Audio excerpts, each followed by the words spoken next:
नमस्कार, मैं रवीश कुमार। दिल्ली में अगर मतदान के दिन धीमे मतदान से लेकर वोटर लिस्ट में नाम नहीं होने की शिकायतें आने लग जाएं, तो बाकी देश का अंदाज़ा आप लगा सकते हैं।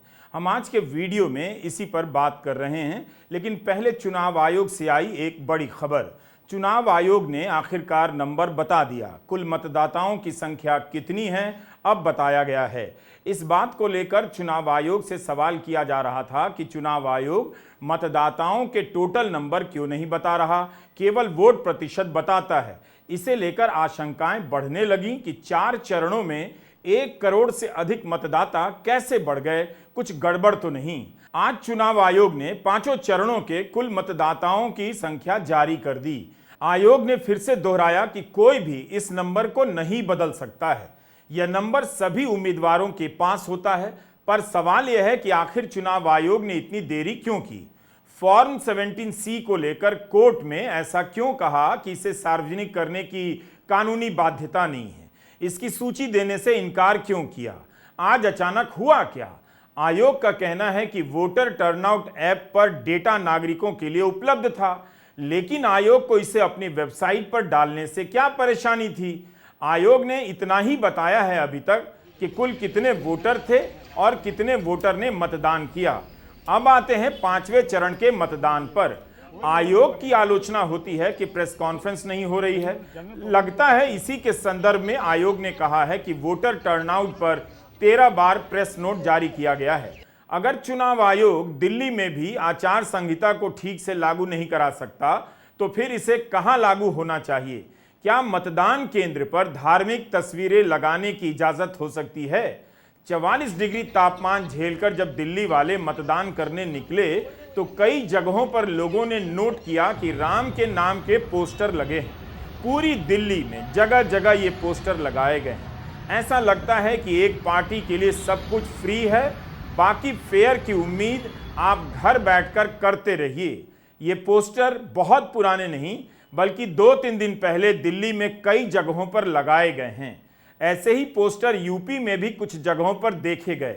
लेकिन जिस शहर में इतने पत्रकार रहते हैं, कैमरे हैं, वहां भी लोगों को ये आज पता चला जब राजनीतिक कार्यकर्ताओं और मतदाताओं ने इसे रिकॉर्ड किया, भेजा। गोदी मीडिया के पत्रकारों ने क्या आते जाते इन पोस्टरों को देखा नहीं होगा। पूर्वी और उत्तर पूर्वी दिल्ली में दीवारों को ऐसे पोस्टरों से पाट दिया गया जिन पर लिखा था, जो राम को लाए हैं हम उनको लाएंगे। यह भी नहीं सोचा गया कि दुनिया में कौन है जो राम को ला सकता है, उसकी इतनी हैसियत कैसे हो गई राम को लाने की। आज तो 22 जनवरी भी नहीं, 25 मई है।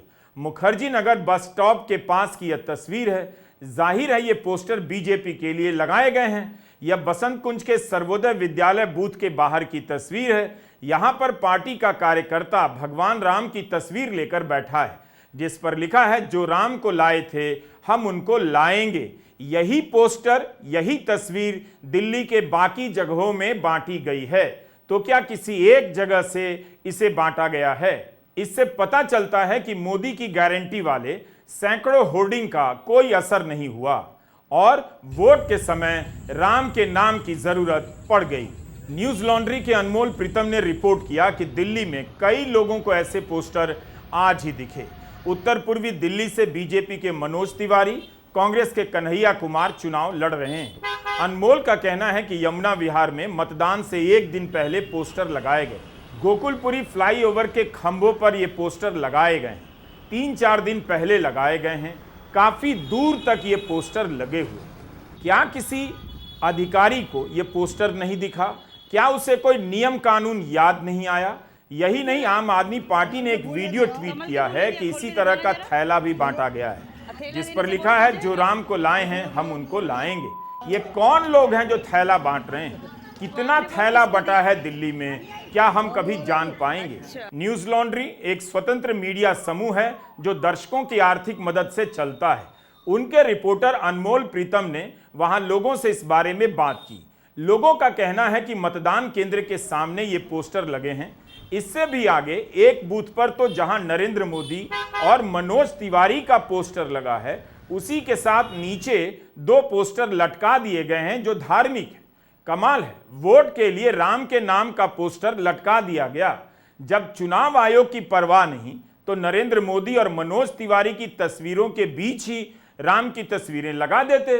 यही नहीं, बूथ पर मौजूद बीजेपी के नेता सूर्यकांत शर्मा ने स्वीकार कर लिया कि पोस्टर लगाए गए हैं। आपसे गुजारिश है कि आप बाकी की बातचीत न्यूज लॉन्ड्री पर ही जाकर देखिए, जो अनमोल प्रीतम ने रिपोर्ट की है। 101% में खुद आपको हाथ से, मैं सूर्यकांत शर्मा आपको दिखा रहा हूं कि मैंने ये पोस्टर लगाया, जो राम को लाए हैं हम उनको लाए हैं। मुझे नहीं लगता मैंने ये गलत लगाया, और जिन्हें लगता है उन्हें शायद राम के नाम से चिढ़ होगी। नहीं, लेकिन ये इलेक्शन कमीशन के मॉडल कोड ऑफ कंडक्ट के खिलाफ है। भाई मैं राम भक्ति में पूरा डूब कर ये बात कह रहा हूँ। इलेक्शन कमीशन हो सकता है इस पे ऐसा कुछ करे, लेकिन मेरे पास ऐसा कुछ नहीं है कि राम का नाम लेना इलेक्शन के समय में गलत है। आप राम की पूजा करें, इसमें कुछ भी गलत नहीं, लेकिन मतदान केंद्र पर धार्मिक तस्वीरें लगाते हैं यह कानूनन गलत है। यह वोटिंग का दिन था, तो क्या 10 साल में प्रधानमंत्री मोदी ने एक भी ऐसा काम नहीं किया कि अब काम की जगह पर राम के नाम पर वोट मांग रहे हैं? इन्हें पता है कि धार्मिक पोस्टर लगाना सही नहीं, लेकिन यह भी पता है कि कोई विरोध करेगा तो उस पर ही लोग राम विरोधी होने का आरोप लगा देंगे। मगर लोगों को भी समझना होगा कि यह राम का राजनीतिक इस्तेमाल है। आपने काम नहीं किया, जनता को परेशान किया, उससे बचने के लिए आप राम की तस्वीर आगे कर रहे हैं। वोट किसी को काम करने के लिए दिया जाता है। राम का नाम आप घर में लीजिए, त्योहारों में लीजिए, रामनवमी के दिन लीजिए, कोई नहीं रोकता, कोई मना नहीं करता। यही नहीं, प्रधानमंत्री मोदी ने आज दूरदर्शन को इंटरव्यू दिया। उनके इंटरव्यू के सेट पर प्रधानमंत्री के पीछे प्रभु राम की मूर्ति रखी है।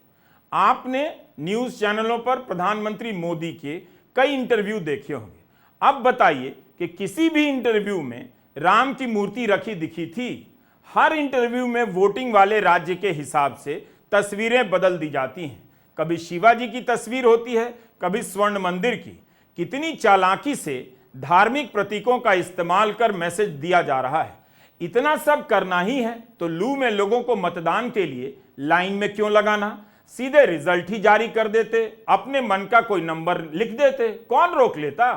रोजगार की बात नहीं है, स्किल इंडिया की बात नहीं है, कहीं पर मेक इन इंडिया का नाम तक नहीं।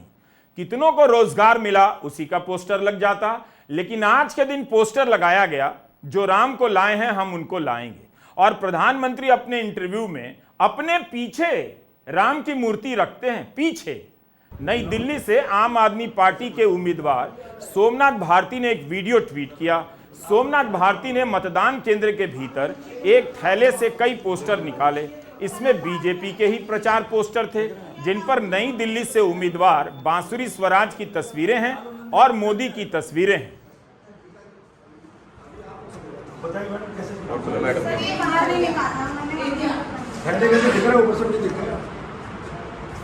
एक पीस बाहर है, वहाँ से इधर से मत, वहाँ से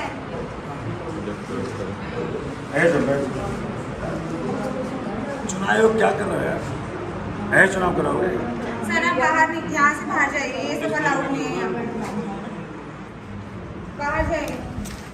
सुना आपने, आवाज क्या आ रही है? अलाउड नहीं है। क्या यह अलाउड है कि मतदान केंद्र के भीतर कोई बीजेपी का पोस्टर थैले में भरकर लेकर चला जाए? क्या इसलिए इस बार बूथ के भीतर मोबाइल फोन ले जाने से रोका गया है? अगर सोमनाथ भारती ने इसकी चेकिंग ना की होती और वीडियो नहीं बनाया होता तो आपको कैसे पता चलता? सोमनाथ भारती ने यह भी आरोप लगाया कि बूथ नंबर 141 पर मतदान में काफी देरी लग रही है। एक आदमी को वोट डालने में 1 घंटा लग रहा है। मतदान जानबूझकर धीमा किया जा रहा है ताकि भाजपा के खिलाफ कम वोट पड़े। मुंबई में भी यही देखने को मिला। जब मतदान धीमा हुआ तब उद्धव ठाकरे को प्रेस कॉन्फ्रेंस करनी पड़ी कि जहां भी इंडिया गठबंधन मजबूत है वहां मतदान धीमा किया जा रहा है। मुंबई के बाद अब दिल्ली से भी यही शिकायतें मिल रही हैं। दिल्ली प्रदेश कांग्रेस के उपाध्यक्ष मुदित अग्रवाल ने भी ट्वीट किया है कि चांदनी चौक लोकसभा के पोलिंग बूथ पर जहां जहां ज्यादातर वोट कांग्रेस के हैं वहां पर जानबूझकर स्लो पोलिंग करवाई जा रही है। बीजेपी की बौखलाहट साफ नजर आ रही है। यही बात बुराड़ी से आम आदमी पार्टी के विधायक संजीव झा ने कही है। मतदान धीमा करने का आरोप लगाया है। एक अघोषित तरीके से ये कहा गया है कि जहां जहां पर इंडिया अलायंस के वोट पड़ रहे हैं उसको स्लो कराया जाए, और ये डायरेक्शन ऊपर से नीचे तक है। हम इसकी निगरानी कर रहे हैं। जो हमें जानकारी मिली हमने देश की जनता को बताया, दिल्ली की जनता को बताया। हम इलेक्शन कमिश्नर से और जो मतदान का सभी अधिकारियों से निवेदन करना चाहता हूं कि मतदान स्मूथ होना चाहिए। जनतंत्र में जनतांत्रिक अधिकार जो लोगों का है उसको आप स्लो करने की कोशिश मत कीजिए, उसको रोकने की कोशिश मत कीजिए। संजीव झा का बयान है कि अघोषित तरीके से ऊपर से यह कहा गया है कि जहां जहां इंडिया अलायंस के वोट पड़ रहे हैं उसे स्लो करवाया जाए, लेकिन हम इसकी निगरानी कर रहे हैं।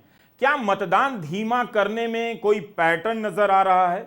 इस बार कोई तरीका निकाला गया है कि वोटिंग धीमा कर दिया जाए? आखिर इसकी वजह क्या हो सकती है? एक तरफ अपील पर अपील कि मतदान में हिस्सेदारी लीजिए, मगर मतदान केंद्रों से धीमे मतदान की शिकायतें आ रही हैं। सीलमपुर में भी लोग शिकायत कर रहे थे कि मतदान काफी धीमा हो रहा है।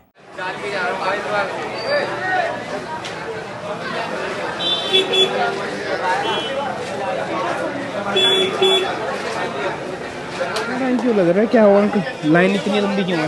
लाइन इतनी लंबी इसलिए है क्योंकि वहाँ अधिकारी लोग सही तरीके से ढंग से काम नहीं कर रहे। जो मुस्लिम इलाके हैं उनके अंदर वोटिंग स्लो कराते हैं ताकि लोग परेशान होकर वोटिंग करने ना आए। मैं सुबह से 3 बार आ चुका हूँ, लेकिन तीनों बार में ये हुआ है कि इससे भी लंबी लाइन थी, फिर वापस चले गए। सीपीएम नेता वृंदा करात ने आरोप लगाया कि ईवीएम की बैटरी कम हो गई।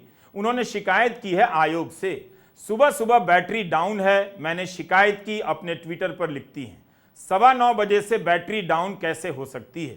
लोग गर्मी में खड़े हैं। आयोग की तैयारी दिल्ली शहर में ही नहीं है। इसके अलावा कई लोगों ने शिकायत की है कि वे कई बार से वोट डालते रहे हैं, मगर इस बार उनका नाम वोटर लिस्ट में नहीं है।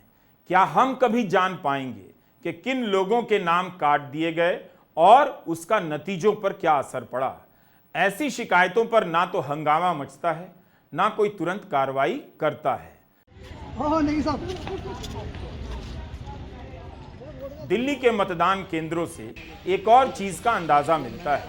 यहाँ के सरकारी स्कूलों की इमारतें देश के बाकी जिलों के स्कूलों से काफी अलग और बेहतर नजर आती है। इसलिए यहाँ का कोई भी मतदान केंद्र आपको सजा संवरा लगेगा। स्कूलों के कैंपस बेहतर नजर आते हैं। इसी के साथ मतदान केंद्रों पर राजधानी की संपन्नता भी नजर आती है। लोग तैयार होकर वोट डालने आए। लोग इस बात को लेकर भी सचेत दिखे कि वे मतदान करने आए हैं, जरा ठीक से दिखें। सेल्फी पॉइंट पर जाकर लोगों ने सेल्फी भी खूब खिंचाई। मतदान केंद्रों की तस्वीरों के बहाने जब आप देश के स्कूलों, मतदान के लिए जाते रास्तों का हाल देखते हैं तो अंदाजा होता है कि हमें अभी भी कितनी यात्राएं तय करनी है। दिल्ली की एक और खूबी है, आपको यहाँ शेष भारत का हाल दिख जाता है। तो इस टॉप एंगल से दौड़ते भागते महानगर को देखिए, पता चलता है कि मतदान की छुट्टी का मजा भी लिया जा रहा है। दिल्ली में अलग अलग राज्यों से आए लोग रहते हैं। यहाँ के नतीजे से अंदाजा हो सकता है कि इस बार सरकार किसकी बनेगी। अनिंद्यो चक्रवर्ती ने ट्वीट किया है कि 1996, 1998, 1999 में बीजेपी दिल्ली में जीत गई। कांग्रेस 2004, 2009 में जीती। इस बार 7 सीटें एक पार्टी को जाएंगी, या कुछ इंडिया गठबंधन को और कुछ बीजेपी को, या फिर 7 सीटें दोबारा से एक ही पक्ष को जाने वाली हैं। 4 जून को पता चलेगा। आज दिल्ली में 44 डिग्री तापमान था। हीट वेव की चेतावनी थी। भयंकर लू चल रही थी, जिसका असर मतदान की गति पर भी दिखा। मुख्य चुनाव आयुक्त राजीव कुमार ने भी दिल्ली में मतदान किया। उनका कलर कोऑर्डिनेशन बहुत सुंदर था। हरा रंग खिल रहा था। रंगों का यह चुनाव मौसम के हिसाब से किया गया लगता था। गर्मी में हरा दुर्लभ हो जाता है। चुनाव आयुक्त का कुर्ता और बंडी का रंग वाकई लाजवाब और दर्शनीय लगा। इस चुनाव में चुनाव आयुक्तों ने कोई प्रेस कॉन्फ्रेंस नहीं की, लेकिन वोट डालने के बाद उन्होंने पीटीआई और एएनआई से बात की। आज ही दूरदर्शन से प्रधानमंत्री मोदी ने कहा है कि इस बार ऑपोजिशन ने इलेक्शन कमीशन को विवादों में रखकर अपनी रोजी रोटी कमाने की कोशिश की है। चुनाव आयोग का बचाव प्रधानमंत्री क्यों कर रहे हैं, जबकि चुनाव आयुक्त ने अपनी अब तक की एकमात्र प्रेस कॉन्फ्रेंस में आलोचनाओं का स्वागत किया था। ये और बात है कि उसके बाद अभी तक कोई प्रेस कॉन्फ्रेंस उन्होंने नहीं की है। We are also conscious that on social media, in democracy, there is a full freedom to criticize anybody, including criticizing us. Why not? If we are doing wrong, criticize us. 16 मार्च की वह आखिरी press conference अपने आप में ऐतिहासिक थी। मुख्य चुनाव आयुक्त ने कहा था आलोचना करने की पूरी आजादी है, लेकिन प्रधानमंत्री कह रहे हैं आयोग की आलोचना कर विपक्ष कमाई कर रहा है। प्रधानमंत्री मोदी कब क्या बोल देंगे अब पता नहीं चलता। इसी तरह उन्होंने बिहार के विक्रम जिले में कुछ बोल दिया कि विपक्ष वोट के लिए मुजरा कर रहा है। इंडिया अलायंस को अपने वोट बैंक की गुलामी करनी है तो करें, उनको वहां जाके मुजरा करना है तो भी करें। मैं एससी एसटी ओबीसी आरक्षण के साथ डट करके खड़ा हूं, खड़ा रहूंगा, जब तक जान है लड़ता रहूंगा। बताइए ये कोई बात हुई? मोदी जी ने अपने राजनीतिक जीवन में वोट के लिए किसे मुजरा करते देख लिया? मतलब कहां कहां से ये शब्द लाते हैं। अब लगता है कि पीएम साहब की आलोचना छोड़कर वहीं चला जाए जहां से ये शब्द लाते हैं। पवन खेड़ा भी आलोचना करते हुए लड़खड़ाने लगे कि आखिर उनकी कितनी बातों की आलोचना की जाए। आज मुजरा बोल रहे हैं, उससे पहले परमात्मा बोल रहे थे, परसों पता नहीं क्या बोलेंगे। इस टाइम में प्रवक्ता होना वाकई झमेले का काम हो गया है। आज प्रधानमंत्री ने फिर से उनकी जुबान फिसली, या क्या कहें अब समझ में नहीं आ रहा, क्योंकि उनकी शायद आदत नहीं है धूप में जाकर प्रचार करने की। राहुल गांधी की तो आदत है 4000 किलोमीटर वो पैदल चले। प्रधानमंत्री को शायद अब प्रचार से थकान बढ़ गई है। जिन शब्दों का वो इस्तेमाल करते हैं, मुजरा करेगी कांग्रेस पार्टी, इस तरह के शब्द प्रधानमंत्री के पद पर बैठे हुए व्यक्ति को बिल्कुल शोभा नहीं देते। प्रधानमंत्री को मुझे लगता है अब आराम की जरूरत है, और मैं अमित शाह जी और नड्डा जी दोनों से आग्रह करूंगा, अगर आपकी थोड़ी सी भी वो सुनते हों तो उनका तुरंत इलाज कराएं। उनको इलाज की आवश्यकता है।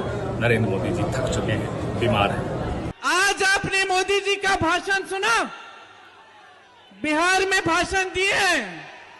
आपने सुना होगा, मैं आ रही थी यहां, मैं उनका बिहार का भाषण देख रही थी, और ऐसे ऐसे शब्द उन्होंने इस्तेमाल किए विपक्ष के नेताओं के लिए जो इस देश के इतिहास में किसी प्रधानमंत्री ने नहीं इस्तेमाल किए होंगे। देखिए, प्रधानमंत्री पद का पूरा देश आदर करता है, हम भी आदर करते हैं। आपकी आस्था, आपकी आशाएं मोदी जी से एक समय में जुड़ी हुई थी। क्या मोदी जी की जिम्मेदारी नहीं बनती कि वो पद की गरिमा रखे, पद की मर्यादा रखे? आज जिस तरह से वो बोल रहे हैं, अफसोस की बात यह है बहनों और भाइयों कि इनकी असलियत दिखाई देने लगी है। और मैं मोदी जी को कहना चाहती हूं कि मोदी जी, आप देश के प्रधानमंत्री हैं, इतनी भी अपनी असलियत मत दिखाइए। आपने देश को कहा है कि देश आपका परिवार है, परिवार समान है। परिवार का जो मुखिया होता है हमेशा परिवार के सदस्यों के प्रति और परिवार के सदस्यों के उनके प्रति एक आंखों की शर्म होती है, वो नहीं खोनी चाहिए, वो हमेशा रखनी चाहिए। मुख्य चुनाव आयुक्त ने मीडिया से कहा कि गर्मी के हिसाब से तैयारी की गई है, ओआरएस का भी इंतजाम है, पीने के लिए पानी भी है, शामियाने भी है। मुख्य चुनाव आयुक्त ने यह भी कहा कि उन्होंने रील भेजकर लोगों को बुलाया है, तब फिर मतदान में इतना वक्त लगने की शिकायतें क्यों आ रही थी। चुनाव आयोग को तुरंत ही यह सफाई देनी चाहिए थी कि दिल्ली में जो धार्मिक पोस्टर लगे हैं वो आचार संहिता के अनुकूल हैं या गलत हैं। राहुल गांधी ने आज सोनिया गांधी के साथ मतदान किया, दोनों ने पहली बार झाड़ू के लिए बटन दबाया होगा, क्योंकि इस सीट से कांग्रेस और आपके इंडिया गठबंधन ने आपका उम्मीदवार खड़ा किया है। राहुल ने ट्वीट किया, मां और मैंने लोकतंत्र के इस महापर्व में वोट डालकर अपना योगदान दिया। आप सब भी बड़ी संख्या में घरों से बाहर निकलिए, अपने अधिकार और परिवार के भविष्य के लिए वोट कीजिए। अरविंद केजरीवाल ने भी अपने परिवार के साथ वोट किया, लेकिन उनकी मां वोट नहीं डाल पाई। अरविंद केजरीवाल ने लिखा है कि मां की तबीयत खराब थी, मैंने तानाशाही, बेरोजगारी, महंगाई के खिलाफ वोट डाला है। आप भी वोट डालने जरूर जाइए। मनोज तिवारी ने भी ट्वीट किया है, पहले मतदान फिर जलपान। लोकतंत्र के महापर्व में मत देकर मैंने अपना राष्ट्रीय कर्तव्य निभाया। आप सभी मतदाताओं से निवेदन है कि सशक्त, समृद्ध, सुरक्षित और विकसित भारत के निर्माण के लिए आप भी मतदान करें। कन्हैया कुमार और गोपाल राय ने भी एक साथ मतदान किया और अपनी तस्वीर ट्वीट की। क्या आपको पता था कि जो पहला वोट डालेगा उसे सर्टिफिकेट मिलेगा? मैं मिस कर गया, पता नहीं था। चुनाव आयोग ने निश्चय ही इसका प्रचार किया होगा, लेकिन क्या क्या नोट करें, मोदी जी के ही प्रचार से फुर्सत नहीं मिलती। भारत के विदेश मंत्री एस जयशंकर ने सुबह ही वोट डालने के बाद अपनी तस्वीर ट्विटर पर साझा की, जिसमें वे मतदान केंद्र पर मिला proud to be first male voter का सर्टिफिकेट लिए खड़े दिख रहे हैं। मेल वोटर का। उन्होंने वोटर से रिकॉर्ड टर्नआउट में वोट करने की अपील की। उनके इस ट्वीट के नीचे सनातन धर्मी ब्रैकेट में मोदी का परिवार नाम के एक हैंडल ने चुनाव आयोग को टैग करते हुए ट्वीट किया, मैं भी अपने पोलिंग बूथ पर पहला वोटर था, लेकिन मुझे ऐसा कोई सर्टिफिकेट नहीं मिला। दिल्ली में 3 बजे तक 49% मतदान हुआ। यहां मतदान का प्रतिशत छोड़ दीजिए, प्रक्रिया पर ध्यान दीजिए। दिल्ली में तो कम से कम आचार संहिता को लेकर सख्ती होनी चाहिए। चुनाव की प्रक्रिया संदेहों से ऊपर हो, ये बात बहुत महत्वपूर्ण है, ना कि प्रतिशत में कितना वोट पड़ा। जरूर मतदान का धीमा होना चिंता का विषय है। जब भगवान जगन्नाथ को मोदी का भक्त बताने की गुस्ताखी करने वाले संबित पात्रा तक कहने लग जाएं कि पूरी लोकसभा क्षेत्र में ईवीएम मशीनें काम नहीं कर रही हैं, तब उन्हें याद करना चाहिए कि रायबरेली में भी मतदान शुरू होने के बाद 40 से अधिक ईवीएम की मशीनें बदली गई थीं, खराब हो गई थीं। संबित पात्रा ने आरोप तो नहीं लगाया, लेकिन यह जरूर कहा कि मशीनें काम नहीं कर रही हैं तो लोग वापस जा रहे हैं। यही आरोप तो मुंबई में लगा था कि मतदान धीमा हो रहा है, लोग वापस जा रहे हैं। दिल्ली के नतीजे बताएंगे कि यहां जमीन पर कांग्रेस के समर्थकों ने आपको कितना वोट किया और आपके मतदाताओं ने कांग्रेस को कितना वोट किया।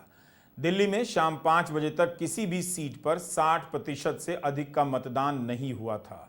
नॉर्थ ईस्ट दिल्ली में सबसे अधिक मतदान हुआ, करीब 58%। सबसे कम मतदान नई दिल्ली सीट पर हुआ, 50.4%। चांदनी चौक सीट पर भी कम मतदान हुआ है, करीब 53.3%। दिल्ली में मतदान क्यों कम हुआ? क्या इस वजह से कि मतदान धीमा हुआ? नमस्कार, मैं रवीश कुमार।